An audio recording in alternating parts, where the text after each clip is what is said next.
is I am in the mobile streaming unit. You can tell we're in a different environment from where we normally stream. Appreciate you being here with us live. Let me just go ahead and double check our stream connection. Be sure that it is solid. Looks like it is solid. Thank you so much for your patience. Thank you so much for sharing the link while we get everything set up. I see also confirmation, the proof of live comments, right? We've got Automatic Beats saying the Porsche was slick, talking about Serpent X Tech while we were in Miami. He had an awesome looking hot yellow Porsche that he was driving around town. Looks like maybe, do we have a really solid connection? Is it looking choppy to you? Let us know. But the bottom line is we've got things to discuss. I have with me here in the room, but a little off camera, I have Mama Biz. How are you, Mama Biz? Morning. Happy to hear. Happy. Hi. We're very tired. Coming back from Miami. It's been a very, very long week, and it was kind of breakneck pace getting back into town. So we got, yeah, we got things just a little bit different. We've got the sort of like sportscaster setup for our mobile broadcast today. Notice we got the gaming headsets on just to make things a little bit simpler on ourselves. So let's jump straight into the fear and greed index. Tell me, mind your biz, audience, how do you like them apples? Not bad, right? So current score of 25. What does it mean, Mama Biz? What does it mean? A little less fearful than before. Yes, Yay. that is accurate. Okay, and it's yeah going. Actually, you know what? Apparently, a little more fearful than before. More? Apparently, yeah. Last week it was 26. We're actually moving down, moving more towards fear. Oh. Well, we missed a week here.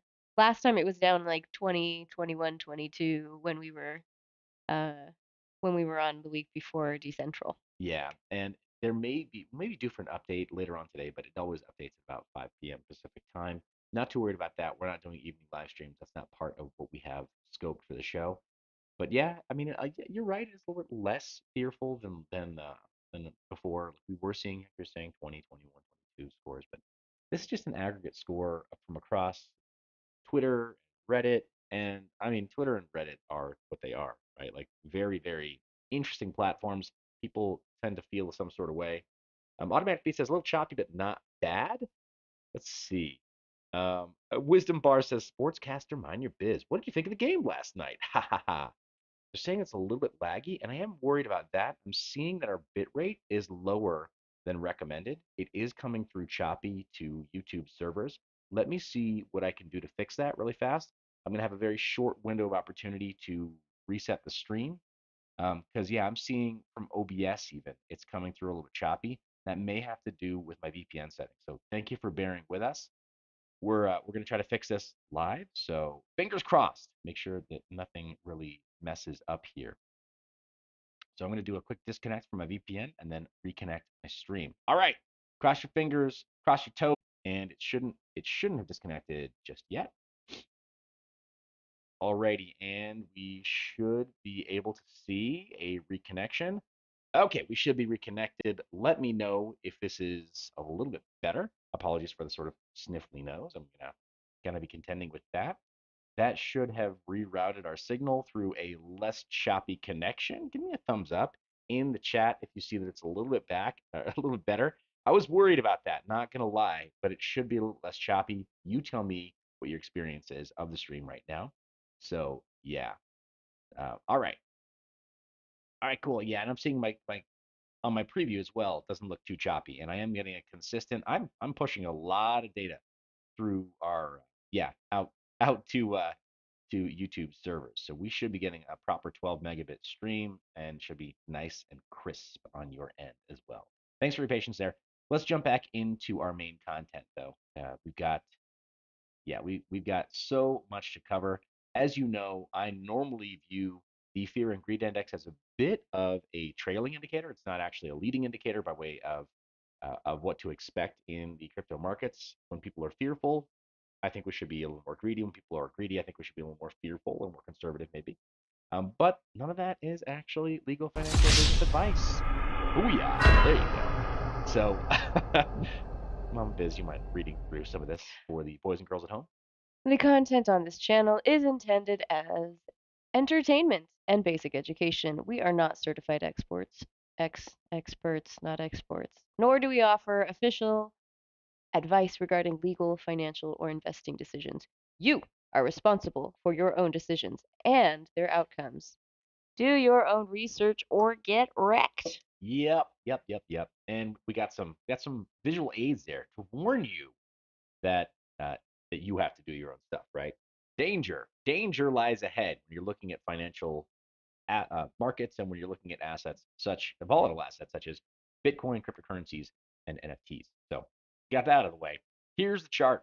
Bitcoin is showing us, and the chopsticks are showing us a slightly different view than before. We did have a leg up, right? So now we've got a brand new formation to work off of. We've got one and two tops. The question is, will we get three? Just going on the daily chart, very simple overview of this chart. We see that we had a couple of big red candles down, and we had a recovery bounce one, and then I guess that's probably two right there, and then three before we had a movement to a different direction. So we may potentially get three movements again, and then it's up or down from there. Yes, I said it. Bitcoin's moving up or down. um, which one, Mom? Is it moving up or down? Uh, No pressure. You don't have to answer that question. Seriously. down, down, down. Down. I know. Seriously, we're always cheering for Bitcoin to go down right now, especially. We are expecting for Bitcoin to hit that value buy range. We sincerely hope it's going to hit that value buy range. And yeah, let me zoom out just a little bit so we can see that value by range. It's a lot harder to show on this screen, but right there, that blue box, that's what we're hoping Bitcoin finally gets to. But Bitcoin doesn't care what we think, right? That is one truth of these markets is Bitcoin really doesn't care at all what we think. It just kind of does what it does based on the macro conditions and based on the rest of the assets that it's contending with. I mean, there's a lot of retail dollars that are going towards Christmas spending, going towards end of year holiday spending, right? Gifting at the end of the year. A lot of business dollars that are going towards figuring out how to close out fiscal budgets. A lot of business dollars that are going towards figuring out how to close out fiscal budgets for the end of the year. So a lot of charitable giving. And a lot of that goes towards just decreasing tax liabilities, right? So tax loss harvesting, so to speak. And Bitcoin is fighting with that, and it's very hard to make the case like, oh yeah, I bought $10,000 of Bitcoin for my child as an official gift, and I'm giving it to them. Unfortunately, over 10 years in, that's actually still a very difficult thing to do, and get Uncle Sam to understand it so you can claim it on your taxes. Um, Unfortunately, it's a lot harder to buy the native asset itself, Bitcoin, and make that work out. So yeah, hopefully we'll see that kind of change. We have a couple of things by way of news, but first, before we do, let me show the cryptobubbles.net overview of markets. Mama Biz, what are you seeing that stands out to you? Now, Hmm. this is still, I think, our 1 week view. Let me just double check to be absolutely sure Oof. that we got this set up the way it needs to be. All right, so we're going to go not market cap, but bubble size will be performance. That kind of is the view that we normally use. And the 1 week, what stands out to you? Let's see, AXS. Yeah, AXS. Let's take a look here. The sandbox. Talking about the sandbox, Whoa, yeah. whoa, whoa, whoa. There you go. Bring it out. There you go. You might not ever get rich, but let me tell you, it's better than digging a ditch. Working at the sandbox. All right.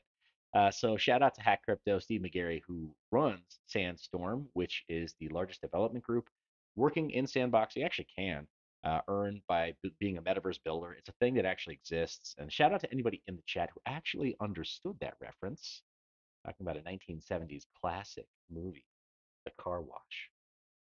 You That was know? a movie? Yeah, movie. I thought it was a song. It's just a song. It's a song from the movie. Oh my gosh. We've What? got some work to do here. I'm so sorry. I'm listening. I'm so sorry. I will make this right. Okay. So, yeah, apologies. Apologies, ladies and gentlemen. But that There came was from a movie called The Car there's Wash? a movie called I will look it up right now In on this No, you don't browser. have to. It's okay. Okay. I trust you. I Yeah. believe In you. case it's not obvious, we got the karaoke bits back there. Y'all are taking a look at some fun stuff in the background. But yeah, so Sandbox is doing really well over the last week. And what else is kind of uh, visually GMX. yet? Ooh, Hex is back up. X is yeah moving back up, 12% up on the week. Still, that's not great. It's still below 3 cents. So for anybody who's a as crypto blogs to call them Hexians, you're Hexian. Not great news for you. You're probably still not quite up. ICP is coming back up, which I've got to say, for my part, I need to apologize. I've been extremely harsh with ICP, Internet Computer. It is a VC chain. There's no two ways about it. So it does compete with Solana in that way of being highly VC backed. But it is obvious that there was some interference with all this and this FTX fallout. So there's been a lot that was done to ICP by that uh, by bad actors.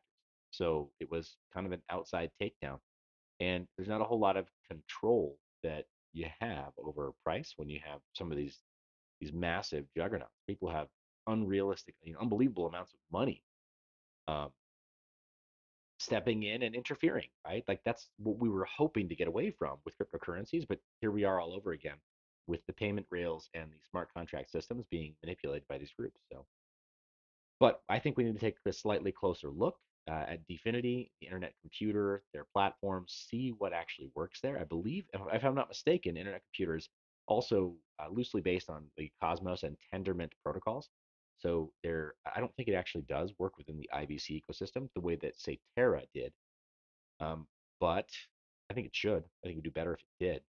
So anyway, that's something that, yeah, kind of up there by way of recovery as well. This is Zcash.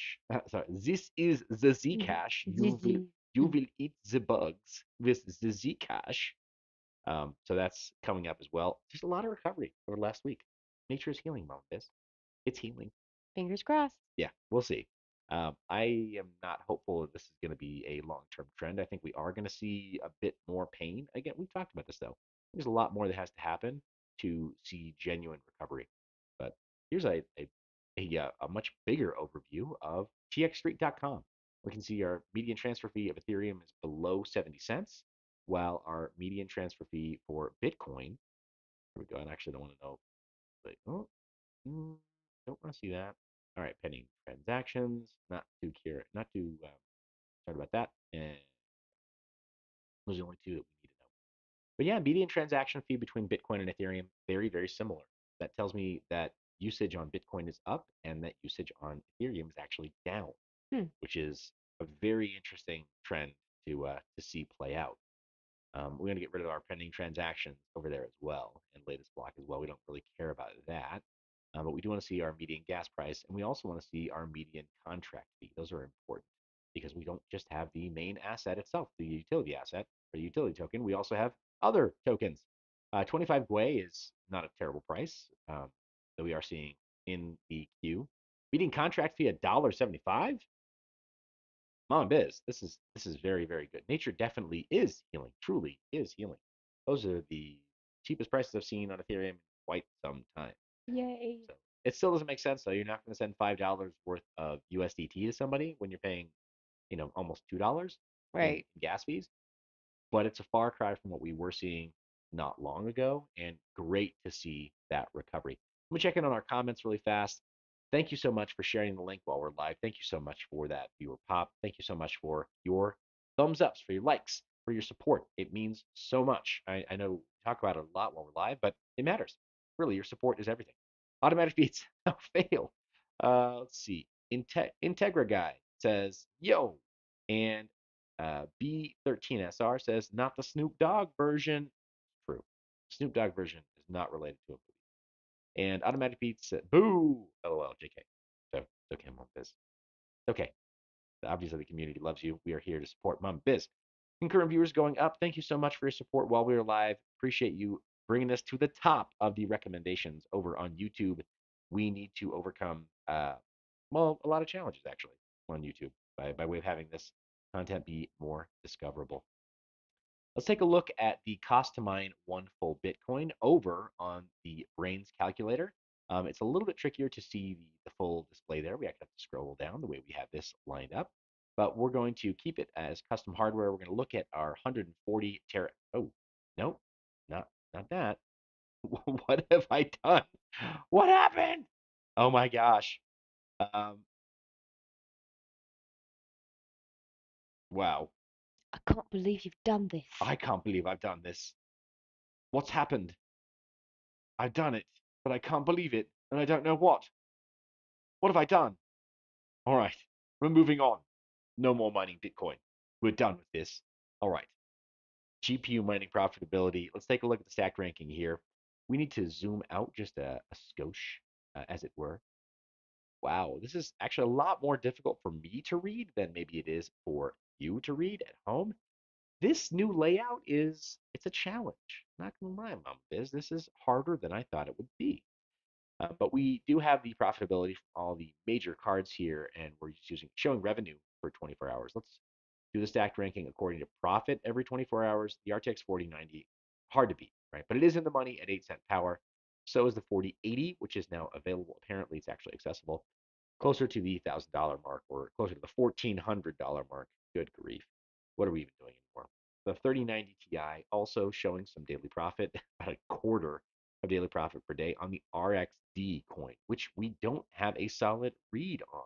I'm going to go ahead and open that up in a new tab on what to mine, and we may take a look at that over at CoinGecko. But Radiant is the actual coin itself with daily volume, 24-hour volume of almost 3 Bitcoin in terms of trading volume. Not the worst, and a market cap of almost $6 million. So there is enough liquidity there potentially for at-home and small-scale miners to actually approach this. It might make sense for you. So don't look that gift horse in the mouth. If you are mining at home, maybe consider that a possibility for yourself. Let me move this guy a little bit more in place. But yeah, consider that one option for you. Mama Biz, what do you think about new coins being mined on GPUs? What do I think about it? Yeah, what do you think? I think that that's great. Okay, awesome. Good, good, good. Uh, Expander not quite doing its job yet. Output gain. I am gonna do a little bit of an output. Oh, that's probably a little too hot there, but that ought to do it right there. Little output gain pop. We're gonna get that volume a little bit higher for y'all. Get our levels closer to unity. Apologies for the refining of our stream as we go, but this is we try to take this production seriously here, even when we're using the mobile broadcast unit. Looks like it's Team Green though all the way in terms of being in the money, and the Radeon RX 6900 XT is still in the money as well as far as having any amount of daily profit. But this is at 8 cent power. I can't stress this enough, mind your biz community. 8 cent power really is kind of the magic level right there. Um, and and yeah, you just have to be aware that 8 cents, if you're getting your power for less than 8 cents or for more than 8 cents, you're going to struggle to make any kind of daily returns with your GPU mining right now, and you are going to need to fund that cost out of pocket. And if you can, you're going to need to sit on those gains until we return to profitability. We still may have another leg down, so it'll look really, really scary as we approach that next, like the true bottom support for Bitcoin. It's going to be really hard to mine and feel like it's a good choice. So if you're committed, then maybe this is a good time for you. But if you're not fully committed to holding until those gains are realized, it's going to be an extremely scary time. Just to say, just be very, very mindful of that. Top Tech Towing jumps in and says, mining for the win. Ace says, GM, smash the thumbs up, everyone. And that is legal, financial, and business advice from your homie Ace. Appreciate that. Thank you so much for the shout out there. Talk about the news, Bump Biz. What do you think? What's up? Ooh, let's do it. Okay, tell me what's top of our news cycle here. Ooh, Binance CEO says former FTX CEO SBF is one of the greatest fraudsters in history. Wow, one of the greatest fraudsters in history. You don't say. Well, shout out to CZ for being one of those people who assisted in blowing the whistle. I mean, if it were not for CZ's tweet storm over to SBF, it could be that it would have taken longer to discover the insolvency over at FTX. So I think this man is perfectly qualified in saying those things and in being the one to call anybody a fraudster. I think CZ he's earned that for sure. But I mean, yeah, here's his tweets. So back from November 6th, part of their exit from FTX equity last year, Binance received roughly 2.1 billion equivalent in cash due to recent revelations that have come to light or came to light. We have decided to liquidate any remaining FTT on our books. And he went on to say, we'll try to do so in a way that minimizes market impact due to market conditions and limited liquidity. We expect this will take a few months to complete. Binance always encourages collabs between industry players regarding any speculation as to whether this move against a competitor. It is not. Our industry is in its nascency, and every time a project publicly fails, it hurts every user and every platform. We typically hold tokens for the long term, and we have held onto this token for this long. We stay transparent with our actions. So yeah, it's pretty crazy. Now that they're kind of rehashing what we already covered when it was new a Right, month ago. right. But it bears mentioning though that CZ really has. I mean, he has conducted himself in an extremely admirable way, if I can put it that way. And I mean, did anybody have this on the 2021 bingo card of Oh, Binance being like the the people? the first time I ever even became aware of, well, I can't even say FTX, but SBF was when we were in LA in July, and I looked up at this big billboard of Giselle, and then this dude with big froey hair. I was like, "Who is that?" You guys are all like, "Yo, yeah, that's Sam Bankman-Fried. This guy has this exchange." But it was like one of those Times Square type of billboards with a celebrity, and it's just like, oh, does this signal mass adoption? What does this mean? Is this person important? Because that's what the marketing is telling me. Yeah. Oh yeah, they made it larger than life. That's the thing about that kind of advertising, and using the celebrity factor of Giselle Bundchen, and of course her ex-husband, Tom Tom Brady. Brady. Yeah. Man, those people got so wrecked, and the SEC is not going to forget ever. The SEC and now Maxine Waters, I think we'll talk about in today's content lineup. Thank you so much for the support. By the way, I see those chats coming in. Do ask your questions live. We don't require any kind of super chats or whatever to to interact with any comments. We just like interacting with the community. So thank you so much for being here with us live. Awesome. And apologies for wiping my nose as we go. I caught a cold in Miami. I think a lot of people did. There was a lot going around, and you know what? It's still cold and flu season. Newsflash: the last 2 years, this thing called a cold and a flu have always existed at around this time of year, and it's really common to get because we're getting less vitamin D, we're staying indoors more, we're relying on air conditioning and heating systems more, which recirculate a lot of dust in our homes. So just it's par for the course, and you need to catch these things and then get over them to be able to build your natural immunity. Hopefully, those two words don't trigger the algorithm and get me in trouble. But uh, otherwise feeling fit as a fiddle. Been doing my daily workouts and keeping it 100.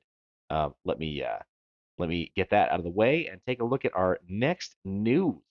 What do we have here, Mom Biz? Michael Saylor puts SBF on blast for committing the sin of shitcoinery. Oh my gosh, the sin, the absolute mortal sin of shitcoinery. Is this a sin, or is this something along the lines of, say, the sin of mediocrity? Because I don't think mediocrity is a sin. It's not a mortal sin anyway. Well, it's not going to damn your soul to an eternity of hellfire and brimstone, is it? Uh, Well, anyway, Michael Saylor thinks it's a sin. I don't know. Sound off in the chat. Is engaging in shitcoinery, is it a sin? Is it a mortal sin? Will it damn your soul to eternal fire and brimstone? I don't know. But here's some of the actual quotes right here. Rather than acknowledge direct insight on the matter, Saylor tries to respond by differentiating the Bitcoin and crypto communities, saying he is the SBF is the poster child of the crypto world. You have the Bitcoin community. Let me try to do it. Should I do a Michael Saylor bit here? do it. Okay. You have the Bitcoin community opposite the crypto community. And there's been a low grade boiling guerrilla war between the two camps for the past 2.5 years. I don't know if that was very good. I Eh. don't. I'm not very familiar with Michael Saylor, so Scale of you get zero my to thumbs 10. up. That's great. Scale of 0 to 10. Mind your risk community. How is my Michael Saylor? I need to brush up a little bit. Probably need to brush up a little bit on Michael Saylor. But yeah, he's positioning the SBF as the crypto poster child. SBF made billions of dollars on an unregulated offshore exchange, billions more via the issuance of the FTT Air token, and bought access to politicians with those billions of dollars. And I've got to say, he's kind of not wrong. Hard money is something that we felt very strongly about for many years. Isn't that right, Mom and Biz? hmm Talk to me about that. I mean, you helped me sort of discover Ron Paul back in 2006. I remember you did a lot of research on it. You were reading up on Ron Paul, and you're like, hey, listen to this guy. Yeah, well, I mean, for me, it kind of started with just the Federal Reserve. Like, I was unaware of what the Federal Reserve was, what fiat money was, and how it worked and functioned, and how it manipulated the money supply. And so, yeah, that was kind of the beginning of the journey way back in 2006. And I really appreciate that, right? We saw his bid for presidency in '08 and then in 2012, which was great. And I'm really sad that we didn't get a shot at hearing a debate between Bernie Sanders and Rand Paul, who is not Ron Paul, right? He's Ron Paul's son, but he's not Ron Paul.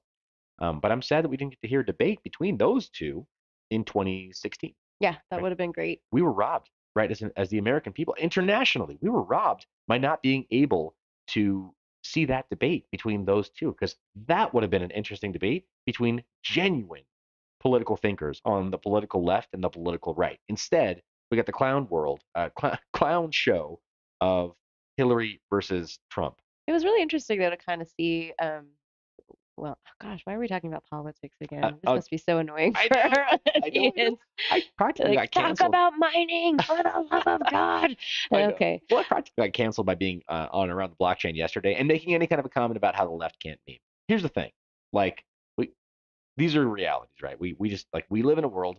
Sorry, live in a society where politics exist and they will. Uh, Gandalf Gray coming through with the alpha. Sorry, I got to stop here. We do have comments coming in, and I'm reading these. Gandalf Gray Sean says, Connery, yes, do it. he says, when you say that word, you have to say it in a Sean Connery accent. I'm laughing just thinking about it. Do it, do it, do it. Well, you see, when your adversary comes to you with Bitcoin and you're a shitcoiner, you're engaged in shitcoinery. I don't know if you'll win. I'm feeling a little turned on here. Oh my. Mm. Well, ladies and gents, I might need to stop the stream a little bit early so we can take care of some executive business over in the Mind Your Biz offices. Did that get really weird? Is that kind of like listening to your parents engage in sexy talk around you? That's what our kids say. Probably, yeah. Anyway, I make no apology for that. Ho, ho, ho, ho. But another quote from Michael Saylor. There's something ethically broken about being able to issue your own unregistered security. They call it committing the sin of shitcoinery. All right. They call it the sin. They call it committing the sin of shitcoinery. Oh my gosh, it even feels better to say it that way. Gandalf Grey, you're so right. You're so right. I feel better already. So yeah, but Michael Saylor using very strong words, and he's not wrong. Creating derivatives of derivatives of derivatives, that's what was wrong with the traditional financial system, and that is what Bitcoin seeks to fix. It's what it aims to fix. It's the whole point it exists. And anybody who says like, well, Bitcoin is old and slow and ossified, they're ossified standards. That's probably a good thing. Gold is old and slow and boring and it's lame. And frankly, even silver, right? I'll use silver as a better example. A lot of preppers really appreciate silver more because silver is a byproduct of mining for other materials as opposed to gold, which needs to be mined entirely on its own. Um, though that doesn't invalidate gold's purpose in the world. But silver, which is inherently useful, inherently scarce, inherently valuable, and it's almost like merge mining between Dogecoin and Litecoin. Oh my gosh, are we making a case that Litecoin really is silver to Bitcoin's gold? Maybe, Whoa. maybe. Okay, that really just clicked for me because it's an incidental discovery of silver as you mine for other minerals, as you mine for other materials. But with gold, you have to mine and extract gold entirely on its own. And and yeah, with Bitcoin, yeah, it has its costs, and then yeah, Litecoin not so much. Wow, okay, that really changed the game. Kind of changed the game for me. So thank you again for sharing the link while we're live. Really appreciate you doing that. Getting this live stream stacked with viewers. It does help a lot. We're facing a couple of difficulties here at the new home for Mind Your Biz, so appreciate you doing that. But Saylor goes on to explain the alleged fraud. Final quote from him: giving yourself a $10 billion loan means you gave yourself about 100x the collateral value you would have got on a regulated exchange onshore. Oh, I have so many feelings on this because cryptocurrency is the last frontier, and NFTs is the last frontier of sort of digital entrepreneurship, we're going to say. it is a very cool thing to be able to permissionlessly create your own assets. And Satoshi talked about this somewhat and talked about altcoins favorably. Satoshi was not against altcoins. Satoshi was not against digital derivatives either, in the form of tokenized assets, right? Being able to take other real assets and other assets that had any kind of value or market made for them, and then making them tokens that run on top of these digital systems like Bitcoin. I think probably Satoshi couldn't have envisioned Ethereum per se, but Bitcoin made sense to be able to create UTXOs, create like the tokens that would run on top of Bitcoin in other layers. And so I don't see anything that's like totally at odds, but starting with hard money as a primitive, it helps everything else. Just say, okay, this is the unit that we're going to use to value everything else. And the dollar is like doing this because banks are, hitting the money printer button. And so Saylor's not wrong talking about having way too much collateral, like way too much leverage based on the collateral you have underlying. And Bitcoin does kind of fix that. I hate to use the Maxine language, but Bitcoin really does fix that issue of having underlying collateral value. So yeah, I mean, we're Bitcoin mostabilists for sure here on Mind Your Biz. That's why the Bitcoin logo is integrated into the Mind Your Biz logo. Just gonna say, there's no mistake there. But yeah, we got automatic beats saying LMAO, ha ha, get it, homies. Woo woo. Appreciate that. But yeah, Sailor using, I wouldn't call them fighting words, but laying it down. We got some other news about lenders and centralized platforms on Mama Biz. What do we have here? Crypto lender Nexo to quit U.S. market over regulatory unclarity. I don't know. They're probably just overreacting, right? No. Things are clear here, aren't they? Things are as clear as mud. Yeah, yeah. Here in the United States, I wouldn't blame anybody who's running a crypto-oriented business, including a mining business, who says like, man, if I could, I would try to move somewhere else. It's just there's not a lot of upside. And a couple of years ago, I mean, I say that based on some experiences that I've had with groups that were even trying to set up in crypto-friendly territories like Wyoming, where there was a group that I did just a couple of small deals for, brokered a couple of small deals where they were trying to find cryptocurrencies that had coin that came directly from Coinbase transactions, directly from miners, so they could then prove to crypto buyers that they were fresh coins, and they could show the provenance of those coins and say these were mined by this person, by this group, and here's a paper contract trail. So we've got a paper trail that proves that they came from this place, and you didn't have to buy them from this exchange or that exchange or worry about a centralized authority. It was a sort of small marketplace for miners to be able to sell their coins to uh, to to buyers, and then this group was trying to work mostly with, I think, qualified investors. So it was a very unique situation they were working on. But they give up. They give up. They were like, no, this is too hard. The regulatory uncertainty of even trying to do everything right, like trying to do everything above board and trying to prove where all the coins came from and trying to make sure that everybody involved was safe and having signatures along the way and having contracts as they went, and then a smart contract backend that helped them to prove that everybody's funds were safe, and not even having a custodial setup. They just could not get through the red tape. It was too hard for them. Wisdom Bars drops a comment saying, I think we're going to see an exodus of cryptocurrency CEOs, miners, and all things crypto leaving the US. Yep. I wish it weren't so, but I think you're right. Gundy Stefan Thing says paper trail, doesn't that make it more centralized? Most miners don't want people to know these things. I know, and that's the problem, is that in order to stay here stateside, it's becoming so onerous. There are way too there's so many paper trails, right, that just make it impossible to be able to make crypto a thing that is just peer to peer. And it should just be peer to peer, I think. More people, I think that than don't. So Nexo, there's some fast facts coming out of the forecast. I like the way they do the sort of top level TLDR stuff here. But they say our decision comes after more than 18 months of good faith dialogue with U.S. state and federal regulators. So they've been going a year and a half trying to figure it out, trying to get the clarity.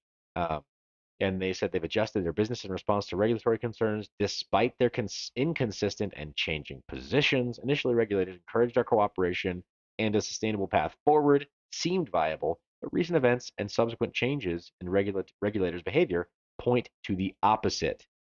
They offboarded clients from the states of New York and Vermont and suspended new registrations from all US based clients of Nexo's earn interest products to meet regulatory expectations.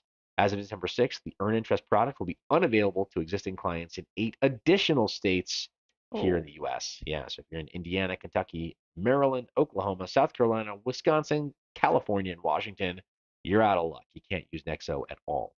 Now, I mean, we don't we don't recommend that anybody use these kinds of platforms, right? The leaving your coins on any kind of a centralized exchange or a centralized earn platform, whew, interest-bearing platforms. We've seen that. I mean, FTX, crypto.com is one of the standouts that hasn't like admitted any kind of insolvency, but there are serious issues with these platforms, and I don't think we should be trusting these at all. Uh, Gandalf Gray, mind your business. People are looking at me laugh at work. Classic. That's awesome. Glad we got you to actually LOL. That's brilliant, man. That's we aim to please. So apparently they're going to continue to process withdrawals in real time, so customers as always have uninterrupted access to their assets. And they sold over 5% of their value in the last their token. Uh, it fell 5% last 24 hours. It's bad news. This is bad news, and it's going to affect token price, and it's going to have a little bit of a knock-on effect. Gee. All right, cool. Yeah, not always. Almost had a problem with our next little bit there.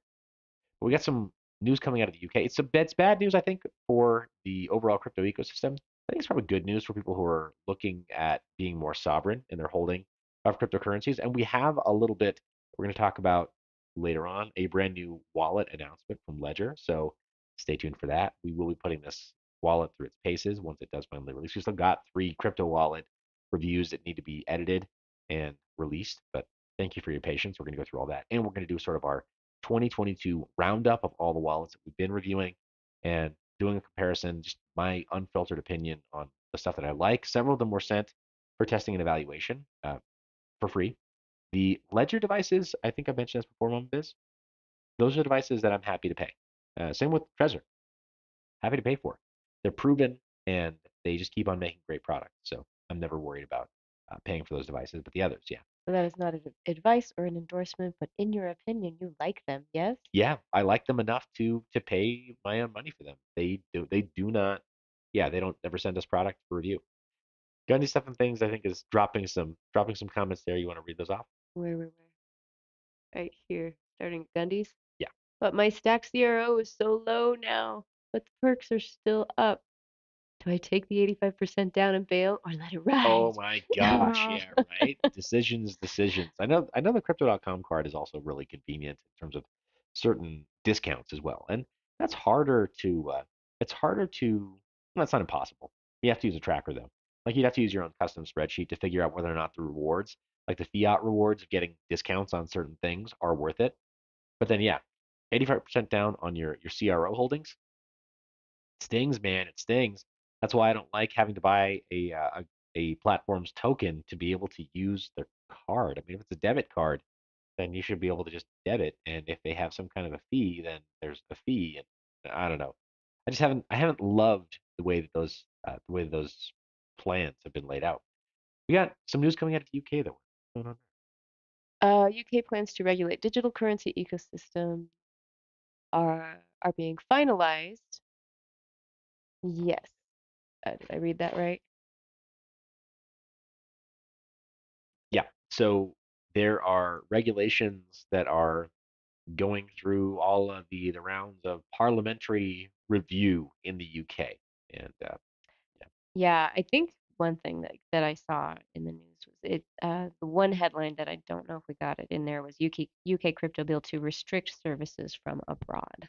hey, there we go. Yeah. That's a necessary component with all Yeah. this regulation kind of getting finalized, right? So apparently, and the way the Coin Speaker is framing this is that it's sweeping regulations, and that's true. If they're talking about like locking out international crypto groups, from being able to interact with UK residents, it kind of tracks with the recent history of the UK, right? Brexit and all that.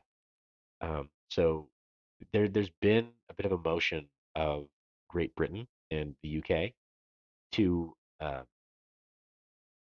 to distance itself from the rest of Europe, and of course, always to distance itself from the United States. There's always been that a bit of that sort of like British exceptionalism, right? Where it's like we're better than the U.S. and it's Oh like, my all right, goodness. Have I ever told you about like yeah, 20-minute lecture on the superiority of plugs, like, into a wall outlet, the superiority of the British plug to the American plug. It is sturdy and three-pronged it was not the conversation was almost like, okay. oh yeah, no, totally. You could, yeah. I mean, Monty Python made those guys made a career out of making fun of British culture because it was endless, right? Hmm. Like seriously, all you have to do is let Brits talk, and the comedy writes itself. But I mean, at the same time, we're kind of Anglophiles here. We are fascinated by all things British. So I mean, it's fun. It's fun. Uh, but we were raised here, so we can safely make fun of other cultures and with freedom of speech because we are citizens, not subjects. So yeah, it's looking like it's pretty dire though. It looks like they are going to be sort of closing off their borders and attempting to really make this something that is for the protection of British consumers. But realistically, at the end of the day, government always exists to extend its own power. So, in the same way that in the UK, in England, there are closed circuit television cameras everywhere. If you're not familiar, it's not quite to the same level in China of having surveillance on its own people, but it's pretty close. Yeah, it's really pretty close. Most people aren't aware of that. But if you act funny in the streets of London, you might actually have the cops show up to your neighborhood because there are cameras in the residential areas. So I think this is kind of more of an extension of that same sensibility. I don't love that, but Mama Biz, what do you think about this new sweeping regulation that's being proposed in the UK? um, I don't like it. Oh, okay. I don't. There you go. That's what I think. Well, I don't like it. let's move from the UK into the colonies. I don't think there's any more any additional colonies in this area from the UK, but there's your segue. What's happening away from the UK? Hmm. Let's see. Strike partners with Bitnob to facilitate cross-border payments into Africa. Awesome. There you go. The event Afro Bitcoin. That sounds like a platform, not like a show. So, but it was a trade show, Afro Bitcoin. Jack Mallers, the guy, the dude, the CEO of Strike, announced plans to improve remittance payments into Africa thanks to the Lightning Network on Bitcoin. Now, to be very, very clear, Jack Mallers was instrumental in getting Bitcoin payments on Lightning set up in El Salvador. This guy's making moves. Mm. So you can think what you want about the guy. I don't know him, and I'm still totally not clear on whether or not Jack Mallers is overall the right the right personality, the right person to have in the crypto space, but he's dedicated. He has a single vision of Bitcoin and specifically on Lightning payment rails going into some of these markets. And when we talk about banking the unbanked, he's doing it. Yeah. It's not just lip service from him. So you can think what you want about the guy. He's making moves. So you can't argue with that. He's actually getting stuff done. Charlie Grace is in the chat saying, "Hello, friends." Hello, Charlie. Thanks for spending some time with us. Appreciate you being here with us live. Appreciate you all again sharing the link while we're live. It's huge.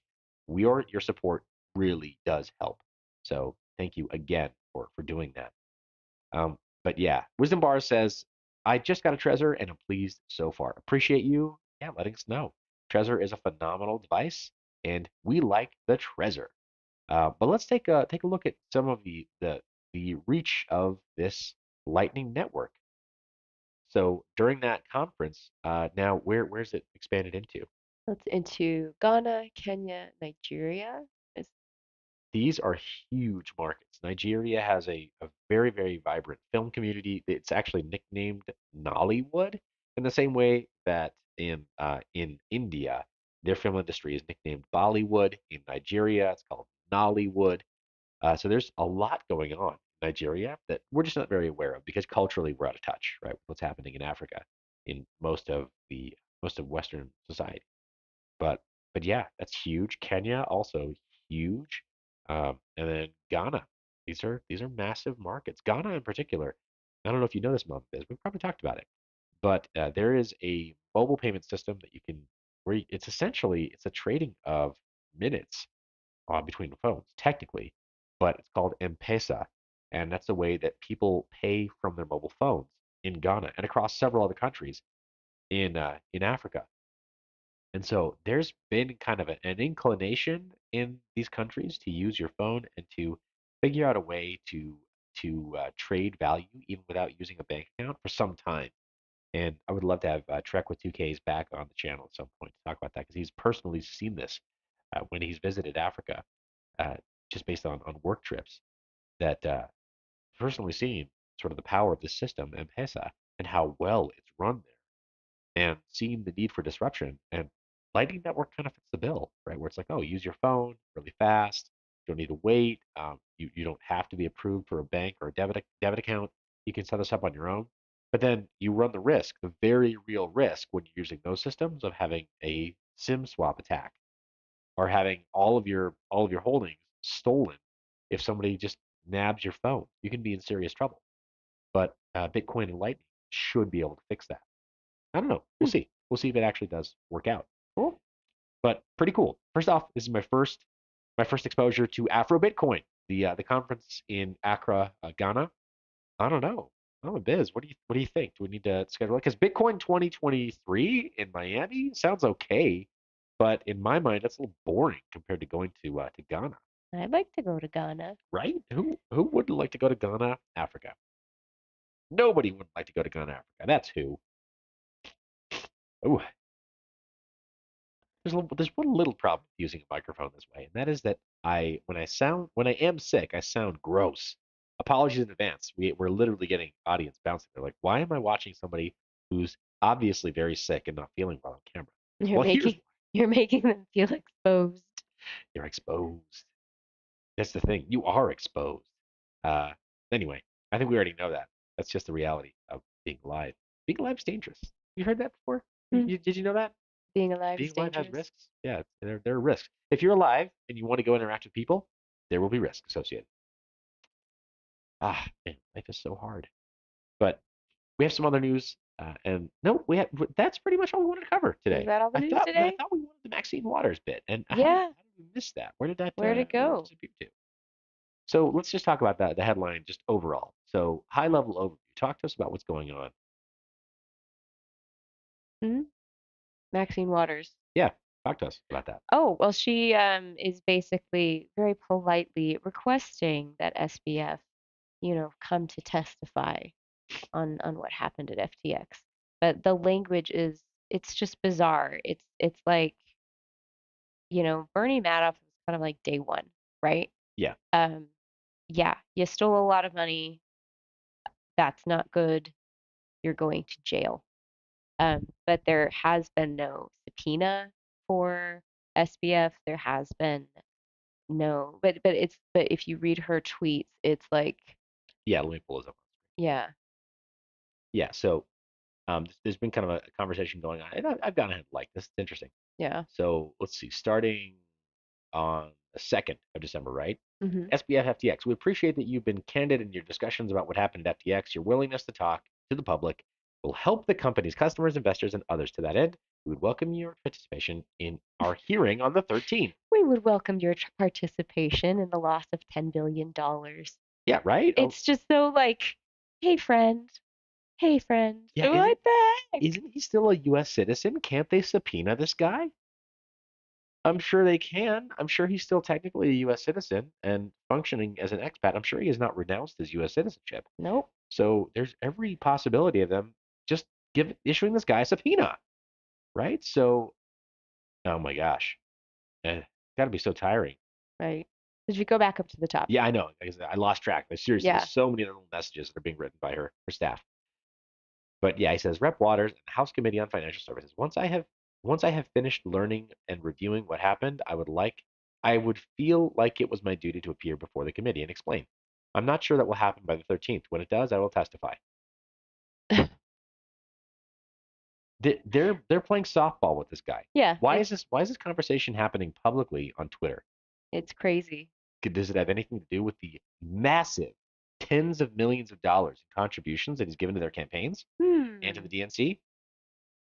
No, probably Nah. nothing. Probably unrelated. Probably has nothing to do with that at all. So yeah, I'm a little bit concerned. So I was on around the blockchain yesterday, and I got a lot of pushback by talking about the left and painting a picture with broad strokes about the left being extremely dishonest intellectually right now. I've got some problems with the Republican Party as well. I am not a Republican. To be very, very clear. What bothers me is that politically on the spectrum, right, of we do audience left and right, was that between left and right, the scale used to be like this. And if you were at the center, right, it was like, okay, well, I consider myself sort of indie, somewhat centered. You could just say I'm libertarian. And people will be like, oh, what kind of libertarian are you? And it's like, I'm just libertarian, capital L libertarian. I think that there's room for everybody. I think you should be able to like. I think that the gay and lesbian couples should be able to defend their marijuana farm with fully automatic weapons, and and adopt whoever they want. So like you could just say that and it would, oh my gosh, no, you're not one of us and you're not one of us. Like they could just understand that you just didn't identify with the Republicans or with the Democrats. And then if you tell them also like, oh yeah, and I think the government should keep an accounting of its books and not print money out of thin air and make up the value of the dollar and go and occupy foreign territories in order to reinforce that pretend value of the dollar. That's when their brains really broke. They're like, wait a second, how can you possibly say all those other things that you just did and then say that the financial system is broken? How dare you? How dare you, sir? And you'd make everybody equally upset. Now, even in that position, the left has gone so much farther left out here that you all of a sudden you look more and more conservative, right? Even you've stayed the same distance, right, between left and right. My thumb being my position, and now the left has done this, so it's like, are you some sort of alt right troll? No, no. I've stayed largely the same in my views, but the left has gone off the rails, and part of that is tied up with the Democratic National Committee. They've gone so far, they've lost the plot so far. They don't even know what they stand for anymore. They used to be anti-war, Mm-hmm. but as soon as their guy got in office and he started bombing, black and brown kids across the pond, it was okay. It was cool to be a war hawk again after Obama. Like his first week in office, he started doing drone strikes. First quarter in office, minimum. And so I'm just like, no, I think I stayed pretty consistent, but the Democratic National Committee has definitely changed, and the amount of mental gymnastics to keep people in, like as a party loyalist, that's where it's like, okay, like, and now I look more aligned with the Republicans, right? It's like way over here, right at on the right end of the spectrum. I look more aligned with the Republicans because I just kind of have stayed the same. I'm not trying to make the Republicans look good. I'm really not, because they're idiots, right? Like to be like to get into party politics and to actually with a straight face say that you believe these people are not total sociopaths. Like I don't know what that takes. The Wisdom Bar says that's how you know politically it's a problem when you criticize the left. The amount of pushback and name calling you get. I know. I got people sending me nasty grams on Twitter. I got in the comment section of around the blockchain. They were like, Ben would never, BitBoy, Ben would never make it about party politics. Like, okay, I got it. He's trying to work on getting a bill pushed through Congress, pushed all the way through to Congress that related to cryptocurrency. So he needs to be uh, very diplomatic about the way he talks about party politics. But for me, like, I don't feel the need to do that. If I think suppression is suppression, if I think censorship is censorship, I'm going to call it that. And it has largely been the capital L left, not just the Democratic National Committee, but the capital L left, saying like, you can't say those words. I'm going to cancel you. Okay. And oddly, just very strangely, it's been people who are a little bit right of center or just centered who said, yeah, I want to just be able to discuss ideas freely and exercise my ability to exchange ideas freely so that if I disagree with what you say, I can just say, I disagree. And then we can have a conversation. That's what freedom of speech is. Doesn't mean I'm going to like troll you all the time. It means, I don't know, I mean, but I should be allowed to do that too. That's under the purview of free speech. So, yeah, all of this, though, this looks like controlled opposition. This looks fake. This doesn't look like a free exchange. This looks like Maxine Waters playing softball with SBF, and SBF publicly apologizing for the fact that he's just planning to not show up. They should subpoena his ass. They should give him a writ. He should be served papers, and they should just say, look, you're going to show up to a hearing here. And if you don't have anything prepared, like, then shame on you. You don't have enough prepared. Show up because Congress has an interest, right? Or the Senate has an interest. The Senate committee, this House Committee on Financial Services, like they have an interest in knowing what you've been doing. So like show up and talk about it. What do you have prepared? Don't tell us you have nothing prepared. You don't have enough prepared. You don't understand it well enough. Clearly you don't understand it well enough. You let billions of dollars disappear, just vaporize. We know you don't understand it well enough. Mm, So show up. Stand yeah. accountable. But I don't think it's a question of not understanding. Yeah. Yeah. You look at these videos, like I guess there's one floating around on Twitter right now where they show this clip from him. He was being interviewed remotely for that book summit in New York, and I guess there was this moment where a reporter was talking to him about, like money that just kind of disappeared, and he gets this smirk on his face. There's a term for it. It's called duping delight, Yes. and it is just there. It's like that little shit. He he knows exactly what he did, and he knows he's gonna get away with it because he knows he's greased the right wheels, right? Or Yeah. palms. Sorry if I'm mixing my metaphors there, but yeah, it's a mess. Yeah. I feel like that's an important thing to yeah, just to show. I'm gonna literally show this live over on .go. But examples of duping delight, psychopaths in life. Oh my gosh, that's yeah, duping delight. That's funny that they didn't only show Oh wow, we got images here. We've got what like Daniel Radcliffe. why are we picking on Harry Potter? I But know. no, but some of those other images we've got what's his corn from uh the Fed Reserve, former Yeah, chairman of the Fed Reserve. Bernanke. Yeah. Bernanke there, Oh, he thank would you. absolutely yeah be Yeah, showing duping delight. but then we got O.J. Simpson. I'm really Yeah. surprised that we don't have because the first time I heard this term was with Clinton when he was talking about Monica Lewinsky, and they were showing the clip of him saying like, "I did not have sexual relations with that woman, Oh yeah. Monica Lewinsky," and he's just got this little smirk. Oh yeah. Yeah. Anyway, No, politicians are always wearing duping delight. They're Trudeau, and you can see it right there. We're suppressing a smile at an inappropriate time. Now, here's the thing: you can also have autism and have very, very poor sense of when it's appropriate to smile and not right, smile. right. Like that does happen to some people, but these folks, I think would agree most of the time. Very few of these people are have like outright capital A autism. Um, but yeah, and I'm sorry, Obama, his entire existence was non-stop duping delight. The guy was just like, yeah, I got in. What are you gonna do about it? Nothing. You can't do a thing about the fact that my handlers got me in, and I'm bombing black and brown kids in foreign countries. It got weird. So anyway, duping delight be an important thing to just be aware of. We're talking about some of those news stories.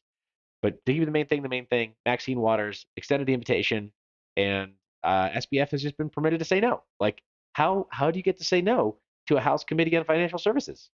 By extending the invite on Twitter and having it all be for show, where it's all just fake. It's not real. They if they really wanted him there, they've got means to get him to show up, and they're just not doing it. Wisdom Bar says they might be giving softball responses and fluff pieces in the media because of his donations. Bingo, mentioned it earlier on. Tens of millions of dollars unaccounted for, and that they're never giving back. They're never giving those funds back.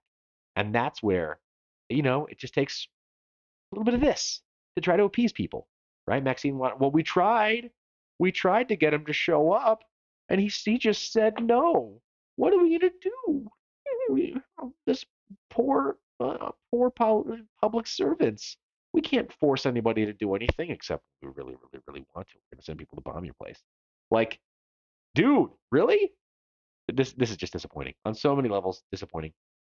But yeah, now that we've cleared the entire room out by talking about politics for way too long, let's go ahead and talk about something that is a little bit new. A brand new ledger device. Now I'm showing the price in Canadian dollars here. Please forgive the issue there. That's based on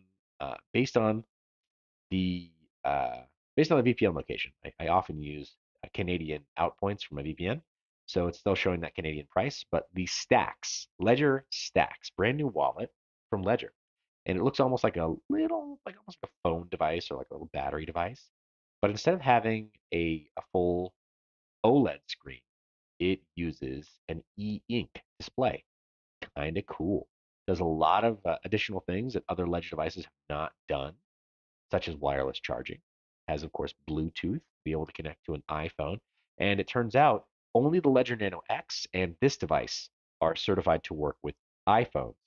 You can't use an OTG cable with, say, the Nano S Plus or the Nano S to be able to work on your iPhone. Maybe there are ways to make that work that I'm just not aware of. But I also don't recommend that people use iPhones. But this device does that and more. So multiple embedded magnets. The click you hear when stacking your Ledger Stacks devices. That's the sound of security. I don't really know why that actually matters for you to have magnets built into your wallet. It really shouldn't matter, but it is pretty cool. It's a cool looking device. It is going to have a much better looking screen. It is kind of a like they've heard the feedback from people saying, like Mama Biz, saying like these things look kind of nerdy and unapproachable. I want something that just has like a touch screen and looks kind of normal. Like with a hardware wallet, if you had something that looked like a phone or like an iPod, I don't know, what would you think about that? That would be more appealing for someone like me. I think for the average person. I think yeah. So I think that they've been listening to that feedback about users that have those more typical desires to have something that's kind of normal. Now they're selling the bundle too, but we will be placing links in the description of this video so you can take a look at that. There was a brand new video that was released about Ledger Stacks as well. And here's the comparison between Ledger Stacks. This is what I really wanted to get to, my neighbor's community, was a comparison between the Ledger Stacks and the other Ledger devices. It kind of matters. Wisdom Bar says, have you tried all the Ledger wallets or just a couple? At this point, I've only tried a couple. The Nano X, I've never seen a need to use. With the Nano S Plus, there's even less of a need to use it. I prefer not to have Bluetooth on my wallets. I just don't see why I need Bluetooth, especially because unfortunately there are no third-party wallets that support Ledger on mobile. You have to use Ledger Live. You have to use their software. And that's where, for me, I like breaking things up. My security model is that if I'm going to use a closed source device like a Ledger wallet, I want to try to use open source tools to sign with it. That's just me. So the Nano S and the Nano S Plus, they'll work with all the third-party wallets, all of the certainly the browser-based wallets. So your Kepler wallet, your MetaMask, your Ravi wallet, your Frame.sh, all of those are supported, and several of those are open source. So or I think all of them, literally all of them are open source. And then of course having support for Solana-based wallets like Phantom Wallet or Soulflare, which I don't really keep anything on Solana, by the way. I just need to know that there's support for it in the event that I needed to review anything or where I knew somebody was building on those platforms. I want the broadest support possible so that I can work with those. But I want to use open source software wallets with this hardware device. I hope that makes sense. Um, yeah, with the Bluetooth connection to the phone, I haven't found that very useful. Actually, I haven't found it very useful at all. Um, Bluetooth, if there were Bluetooth support for the security modules, or rather the sort of like a Web3 HID wallet connect, I would feel better about that. But yeah, I just haven't seen a need. Uh, Bluetooth wallets, in my experience, have not been great. They haven't been my favorite thing. For somebody in the audience, though, it might be something that you care about. And like with Mama Biz, the usability of something that is just like, oh, cool, it pairs just like a headset, that might be easier for her to work with. But here are the comparisons right here, the full breakdown between the stacks, the Nano X, and the Nano S Plus. I'm currently recommending the Nano S Plus as my top recommendation. The Nano X isn't bad, but at nearly half the price, the Nano S Plus does literally everything that the Nano X does, except Bluetooth, which for me is the only thing I don't need. So I hope that kind of makes sense, right? Like the Deadwood jumps in, also says, "Good morning, family." Oh, hi there. Yeah, Deadwood, thanks for saying hello. Appreciate you guys. I appreciate you guys jumping in and saying hi. Adam Williams also. Do, do, do. Yeah, Adam Williams makes another comment about our political chat this morning. I appreciate you chiming in there as well, talking about yeah, lawless lands, about $1 million a piece or so. Totally makes sense. Yeah, it's crazy.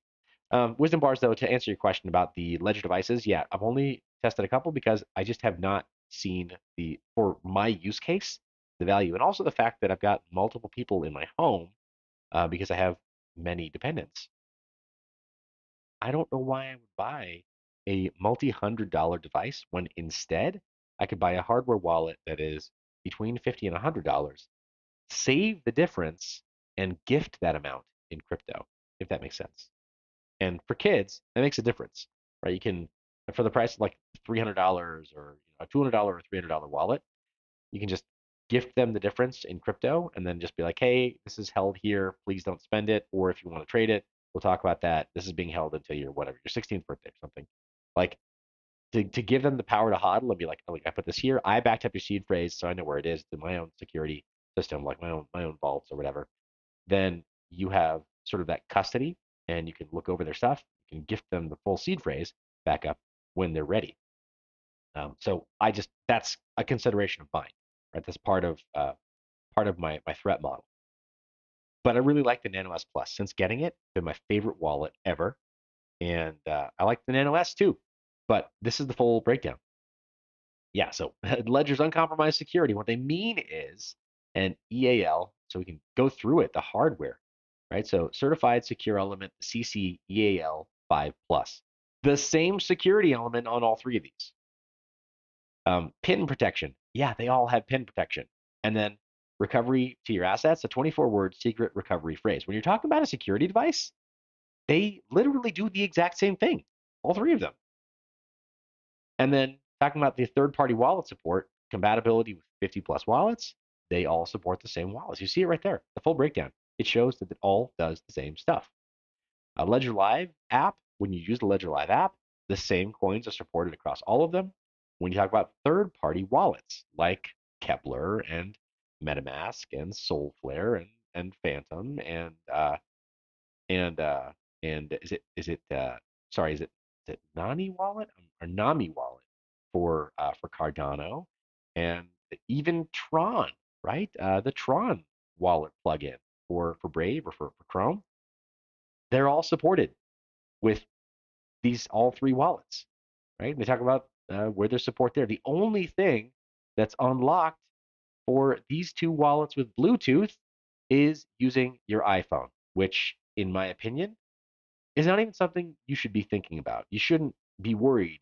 Shouldn't have to worry about like, oh no, does my wallet work with my iPhone? Because in my opinion, you shouldn't be using an iPhone. There, I said it. Oh, Yeah, I know. you're so polarizing today. I know. I know. That's why you show up, is for me to throw polarizing zingers at you, you big dumb idiots. I love you, big dumb idiots. Subscribe, because I love your face, you big dumb idiot. I kid. Uh, about you being a big dumb idiot. Sorry about subscribing. About no, subscribing as a big dumb idiot. Subscribe so you no longer are a big dumb idiot, and we'll learn together. Because I'm a big dumb idiot, so that's why I feel comfortable calling you a big dumb idiot. But yeah, so iOS 13 plus, I don't see that as being like the selling point. It's like, oh, so since you've already paid the Apple tax, pay top dollar for the our fanciest device. It fits their business model. Yeah, there you go. It totally does fit their business model, right? It's like, well, these iPhone people love spending a lot of money unnecessarily. So, I mean, spend a lot of money on this. My point is, though, the Ledger Stacks does look interesting. It does. It does. It looks interesting on its own terms. E-ink display, right? That actually looks very easy to operate, right? Very easy to drive. Big old buttons, like, okay, here where your wallets are. Yeah. So that's what you're paying for. Yes. Yeah. But the Bluetooth to be able to connect to like whatever, an iPhone, I don't see that as a value. I see all the build quality here as special, right? Still March 2023 before it actually ships. You can pre-order. Apparently, you can pre-order as a lot. You can get a lot of them on pre-order. They'll let you pre-order as many as you want, so they can kind of gauge demand and figure it out. And it does support Android too. So if you are using a de-Googled Android device, it is fully supported, and I do appreciate that. You can use right like an OTG cable, something that is USB Type C to USB Type C, that would plug into any de-Googled Android device that has ports still, or you could use the Bluetooth. But then you miss out on support for those third-party wallets. We need to do an episode where I just like an issue where I just talk about the comparisons between all these different devices. But I wanted to include this in today's live stream because it's breaking, right? And Ledger just announced this thing, and Mama Biz saw it in the news, and she was like, "Oh, it's a product announcement. You don't do PRs. You don't do press releases." And she passed over, and I was like, "Wait, hold on. Hold on now. That's was it a Ledger press release?" And yeah, when it was Ledger, it was like, okay, yeah, we'll go back in and we'll make sure that we do cover it. But yeah, the Deadwood says best bang for the buck. I agree with you 100%. The best bang for the buck is that Nano S Plus. The Nano S isn't bad, but the Nano S Plus, it does everything the Nano X did. It was the only one that did all that stuff and had all the memory built in, so you could have all the apps installed at the same time. But then it added Bluetooth, which in my opinion was just unnecessary. So yeah, I think that if you are gonna, in my opinion, now if you're gonna do something like the Nano X, like the Nano S Plus does everything the Nano X kind of did, only it has that kind of chintzy screen. By comparison, it's like I would skip over the Nano X and I would get the Ledger Stacks for for the missus, right? She has like the simpler time working with a wallet and being like, all right, this is full readout, I'm really comfortable using this thing, and yeah, I think that's the premium device now. The Nano X is it's dead to me. There, I said it. All right, that's our news for the day. We've gone a little over an hour. Really appreciate y'all being here with us live. Mama Biz, what else do we have for the miners and the audience at home? Today, Yeah, today we covered the news. we did. We have portfolios and we could go over them. We've gone a little over an hour. I'm So fading. yeah, Yeah. we just save that for Thursday morning, Yeah, that and sounds good. we do fewer articles if we can bear it, and we go over. Yeah, sorry guys. Yeah, I will refine our news search for Thursday. Keep it to yeah. 3. Well, hey, I appreciate you being so involved in that, guys. Mama Biz, serious round of applause for Mama Biz. Isn't she amazing? Went with me to Miami. Went to all the different trade show events. Went to all the mixers. It was so boring going to Sexy Fish in Miami, wasn't it? Oh, yes. I got the best pictures of the bathroom. It's like the most exclusive like the most exclusive restaurant in South Beach. And she's like, do we have to go? I'm kidding. I didn't say that. She didn't say that, but we got an invite from a group there who, by the way, might be responsible for our next trip to Dubai, which would be awesome. But I mean, IRL, I can't say it enough. It matters, right? Mm. Mind your biz community. I told you before we left for Miami that if you were there, I needed to know that you were there so we could meet up because getting FaceTime with community is huge. It's a really big thing.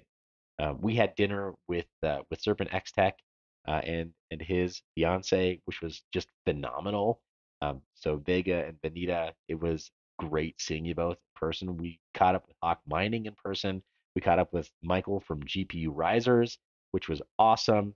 And we missed out not being able to meet up with Daniel Keller from Flux Network because he fell ill before the event, so he couldn't make it. But it promised to be an event where we could all get together, right? The proof of work guys talking to the Flux Network team, and you can only do that when you go to some of these trade shows. So yeah, Mama Biz was a trooper there. So let's hear some yeah, let's hear some props for Mama Biz there.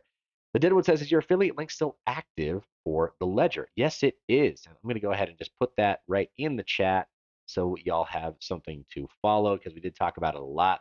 Um, Forgive the lack of SSL on my short links there. I need to get a what's called a wildcard SSL cert and get that installed.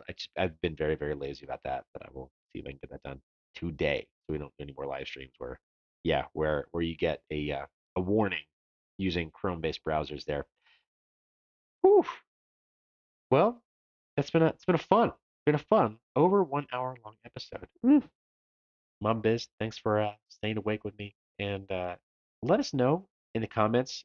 Was this format okay? Doing the split screen with us doing the newscaster style coverage. Do you like this? Should we do it again? Could you handle this if while we're traveling internationally, we streamed this way? Because this would have been possible for us in Miami. Nothing else would have been possible for us. It would have been a little bit too difficult for us to stream any other way in Miami. Is this something you can manage? Because you let us know. I mean, you're the reason this media is made. So with that, please remember, I love your face. Stay private and mind your biz.